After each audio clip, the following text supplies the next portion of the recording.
Hi, everybody. I'm Dick Vitale. You're Inside Tennis with the Koz.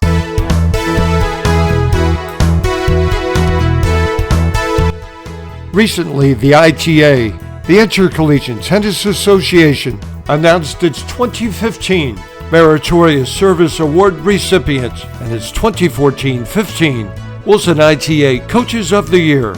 I had a chance to catch up with several of the winners on a very active night at the award ceremony and a retirement tribute to David Benjamin.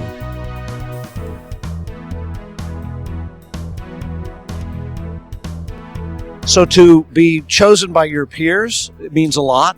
To be honored by this organization means an enormous amount. But really, it's kind of a capstone to what my wonderful group of players did. And when you win a Coach of the Year, you understand they hit the balls. I had a role, certainly, but, I'm just honored. It's a cool experience to go through.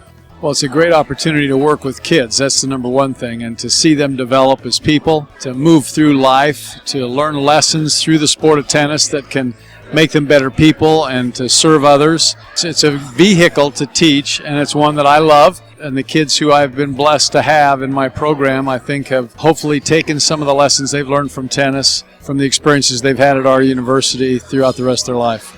I just know that it's a great privilege to work with a lot of young student athletes that are really probably at a time where they have the biggest opportunity for learning and growing. We have a huge responsibility in that as coaches, and I think that the trust and the relationship you have with your players is really unique. It's been a pleasure be surrounded by driven, hardworking student athletes and working with a great coaching staff, and it's been a dream come true. I love my job. It's been a ton of fun just working with a great group of student athletes, and been a blast. I've enjoyed every minute of it.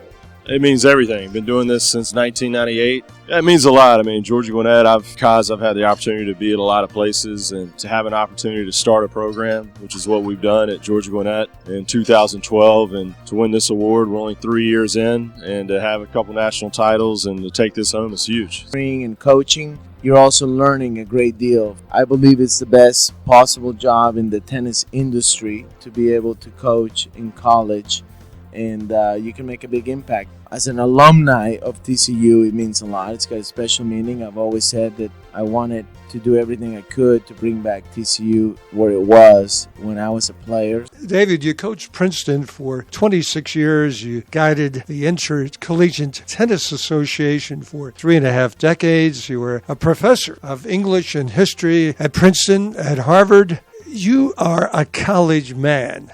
No doubt about it. What has this college tennis life given back to you? That's a very good question, Dave.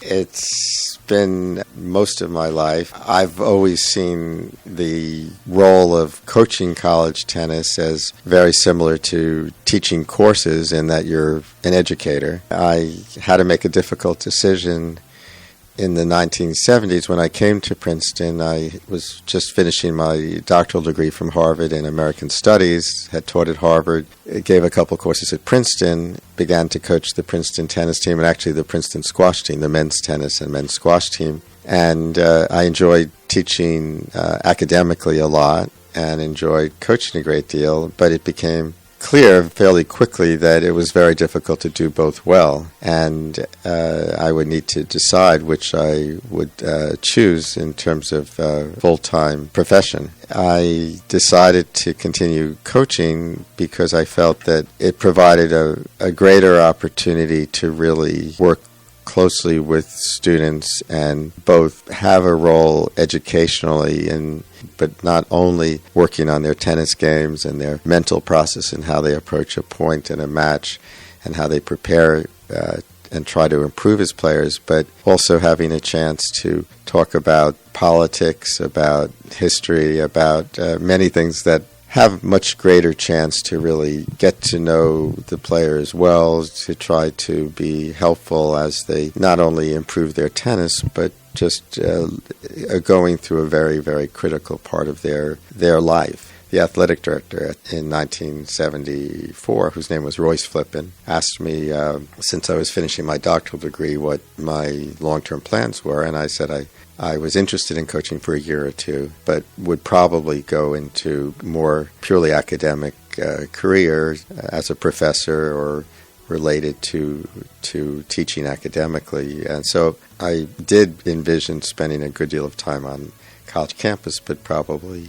or definitely, when I was younger, ever envisioned I'd 40 years later be talking about having spent 40 years with college tennis, as I have.